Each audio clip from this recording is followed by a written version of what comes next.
Good morning from KMVT. Good morning, Southern Idaho. I'm Jacob Dizon. Here's a look at your digital news update. A portion of westbound Interstate 84 is back open after a two-vehicle crash last night. An Idaho State Police trooper on scene said the crash involved a pickup truck and a sedan in the westbound lanes at exit 173 just before 6 p.m. The scale of the crash and potential injuries are unknown at this time. Siren lights stretched across westbound Interstate 84 as crews responded. The crash led to ISP temporarily shutting down the westbound lanes as well as the westbound on-ramp.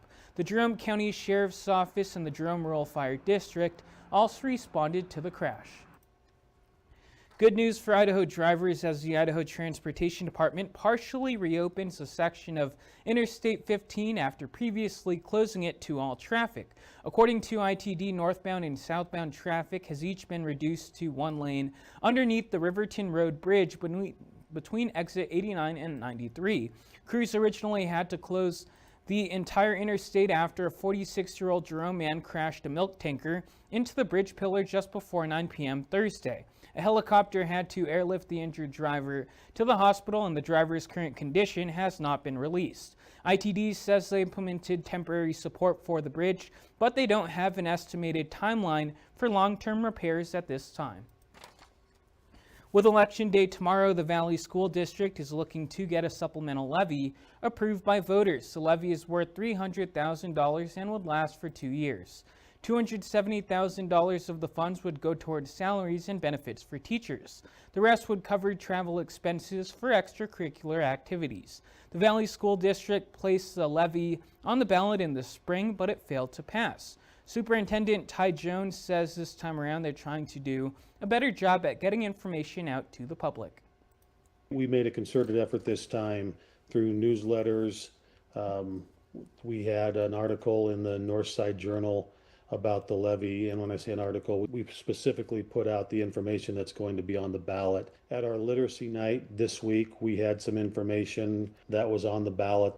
The cost of the levy to the individual taxpayer is estimated to be a little less than $90 per $100,000 of taxable assessed property value each year.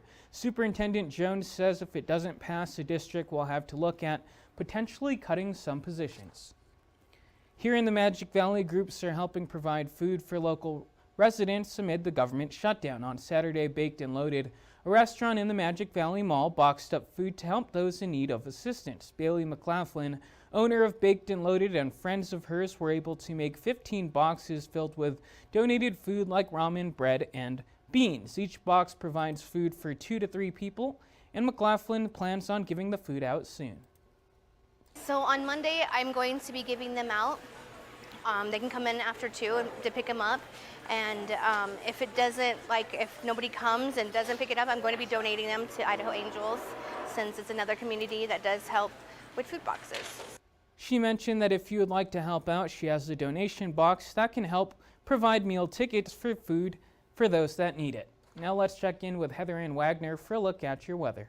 Good morning and a very happy Monday to you. Taking a look at our hometown forecast highs for today. It is going to be a very nice day with temperatures about 10 degrees above average for the Wood River Valley, mostly in the 40s and 50s. For the northern Magic Valley, mostly in the 50s and even 60s today. Very minimal wind. It's going to be a fantastic day of weather ahead. For Twin Falls County, mostly in the 50s and 60s, and over in the Minnecaja region, mostly in the 50s and 60s. Extended forecast shows there are changes on the horizon as the Wood River Valley goes from Monday to Tuesday. There is a chance of rain, and that will continue and turn into a chance of rain and snow as we progress throughout the week. For the Magic Valley, 65 today, 60 degrees for Tuesday. Rain will start to move on Wednesday into the weekend. That was a look at your digital news update. We'll be back with more local news today at noon. Until then, you can also send us story ideas by sending an email to news@kmvt.com.